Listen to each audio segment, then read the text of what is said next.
Shalom sahabat kekasih. Kita jumpa kembali dalam channel Renungan Penyegaran Iman. Kali ini kita akan membahas satu tema tentang dua sisi yang seimbang. Namun sebelumnya mari kita sama-sama berdoa. Tuhan Yesus yang baik, kami kembali akan merenungkan firman-Mu saat ini. Tolong kami Tuhan, berkati kami di dalam nama Tuhan Yesus. Amin. Dasar firman Tuhan untuk renungan kali ini terambil di dalam 2 Korintus 8 ayat 13 sampai 14. Sebab kamu dibebani bukanlah supaya orang-orang lain mendapat keringanan, tetapi supaya ada keseimbangan. Maka hendaklah sekarang ini kelebihan kamu mencukupkan kekurangan mereka, agar kelebihan mereka kemudian mencukupkan kekurangan kamu, supaya ada keseimbangan. Sahabat, apakah burung terbang hanya dengan menggunakan satu sayap? Kalaupun ada, jelas itu hanya untuk bermanuver, dan itu pun untuk sesaat. Mungkin ada burung yang dapat terbang, walaupun ada bulu yang rontok pada salah satu sayapnya. Tapi itu pun tidak akan bertahan lama. Ia akan beristirahat beberapa waktu sampai bulu sayapnya tumbuh kembali dalam jumlah yang sama, baru dia akan terbang lagi dengan sempurna. Perhatikanlah firman Tuhan, dan kita akan tahu bahwa Allah sangat peduli dengan keseimbangan. Ia menghendaki umatnya harus seimbang dalam melakukan segala sesuatu. Artinya tidak berat sebelah. Ada beberapa contoh bahwa Tuhan peduli akan keseimbangan. Saat penciptaan misalnya, Allah berkata, tidak baik kalau manusia itu, yaitu Adam, seorang diri saja. Aku akan menjadikan penolong, yaitu perempuan Hawa, baginya yang sepadan. Kejadian 2 ayat 18. Dalam hal ini, Allah tidak menciptakan makhluk jenis lain untuk menjadi pasangan manusia, sebab sudah pasti itu tidak sepadan. Selanjutnya, di ayat 21 dan 22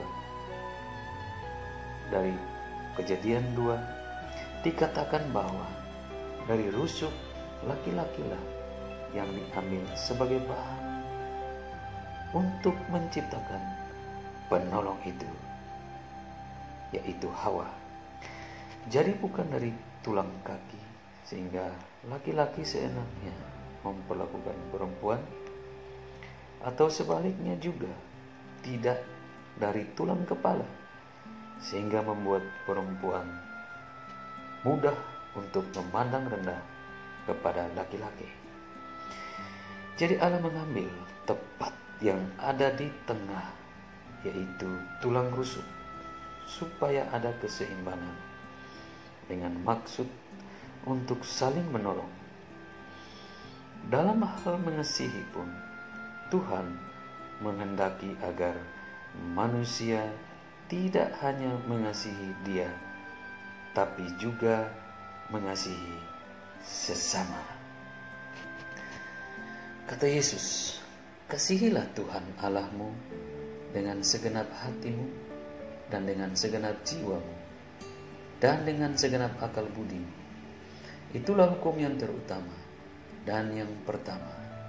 Dan hukum yang kedua yang sama dengan itu ialah, kasihilah sesamamu manusia seperti dirimu sendiri. Pada kedua hukum inilah tergantung seluruh hukum Taurat dan kitab para nabi. Matius 22 ayat 37 sampai 40. Dalam hal ketaatan, Tuhan bukan saja menyuruh manusia untuk mematuhi pemerintahan Allah yang ada di surga, tapi juga harus mematuhi pemerintahan yang ada di bumi. Ini pun bagian dari keseimbangan. Lalu kata Yesus kepada mereka, berikanlah kepada Kaisar apa yang wajib kamu berikan kepada Kaisar, dan kepada Allah apa yang wajib kamu berikan kepada Allah. Matius 22 ayat 21. Itu buktinya. Dari beberapa contoh di atas, Allah memang menghendaki agar kita harus betul-betul memperhatikan keseimbangan di dalam hidup.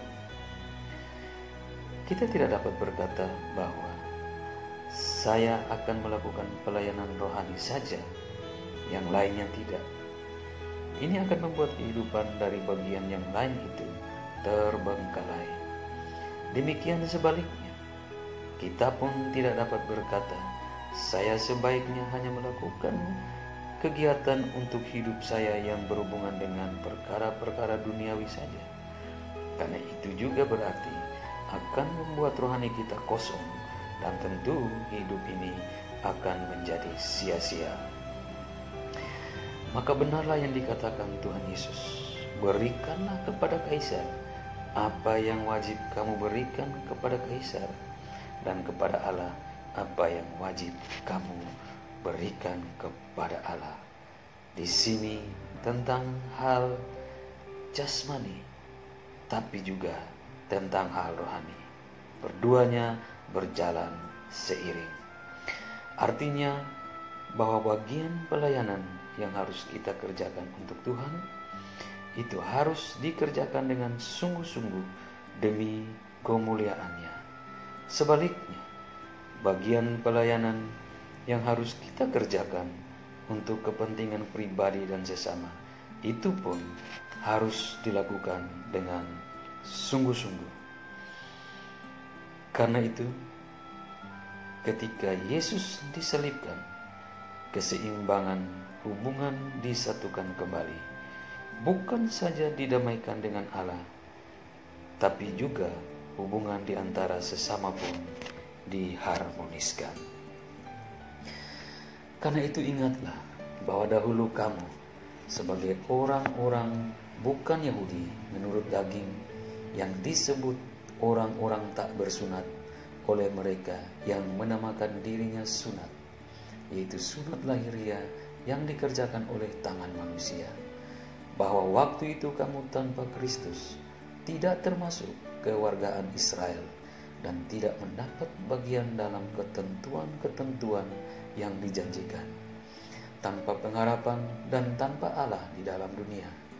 Tetapi sekarang di dalam Kristus Yesus, kamu yang dahulu jauh sudah menjadi dekat oleh darah Kristus. Karena Dialah damai sejahtera kita, yang telah mempersatukan kedua pihak dan yang telah merubuhkan tembok pemisah, yaitu perseteruan. Sebab dengan matinya sebagai manusia, Ia telah membatalkan hukum Taurat dengan segala perintah dan ketentuannya, untuk menciptakan keduanya menjadi satu manusia baru di dalam dirinya, dan dengan itu mengadakan damai sejahtera, dan untuk memperdamaikan keduanya di dalam satu tubuh dengan Allah oleh salib, dengan melenyapkan perseteruan pada salib itu. Efesus 2 ayat 11 sampai 16. Sahabat, karena itu seperti burung yang beristirahat menunggu untuk tumbuh kembali bulunya agar dapat terbang lagi, maka jika saat ini kita merasa hidup kita tidak seimbang, diamlah sesaat di hadapan Tuhan, mintalah kekuatan daripadanya untuk memampukan kita melakukan kedua pelayanan yang Ia kehendaki. Sahabat Kristus, ingatlah sekali lagi, kita punya sisi dalam kehidupan. Baiklah kita penuhi semuanya itu di dalam rancangan Allah. Kita memenuhi apa yang menjadi kebutuhan untuk jasmani, dan itu berlaku juga untuk kepada sesama. Tapi mari juga kita memenuhi untuk hal kebutuhan rohani, yaitu hubungannya dengan Tuhan, supaya semuanya akan baik, dan tentu kita akan menikmati berkat yang sesuai dengan kehendak Tuhan. Mari maju terus dalam Tuhan, pelihara hidupmu menurut kehendak Tuhan. Amin. Tuhan Yesus memberkati.